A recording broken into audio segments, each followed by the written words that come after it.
আজকে চলে আসলাম কাসন্দি রেস্টুরেন্টে। আর আজকের মূল উদ্দেশ্য কিন্তু বিরিয়ানি, কাবাব বা কোনো ফ্যান্সি খাবার না।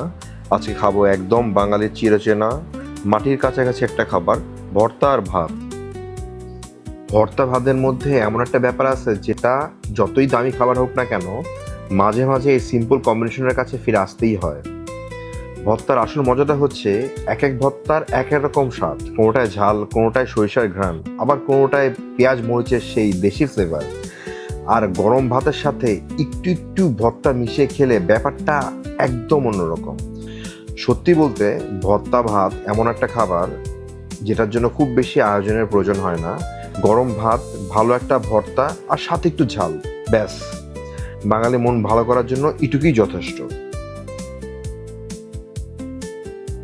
টেবিলে খাবার আসার পর প্রথমে যেটা নজর কাড়লো সেটা হচ্ছে একসাথে এত ধরনের ভর্তা। আমি যেটা বলবো সেটা হচ্ছে গিয়ে শুটকির যে ভর্তাটা, শুটকির ভর্তাটা এখন আমি খাচ্ছি, এটা অসাধারণ ছিল, মানে আমার জিভে এখনো লেগে আছে সেই স্বাদটা। তবে শুধু ভর্তা ভাতই থেমে থাকেনি, সাথে নিয়েছিলাম মুরগিও। ভর্তার ঝাল আর মুরগির মশলাদার স্বাদ দুটো একসাথে খেলে বেশ জমে যায়। বিশেষ করে গরম ভাতের সাথে ভর্তা, তারপর একটু মুরগির এক লোকমায় কয়েকটা আলাদা ফ্লেভার পাওয়া যায়।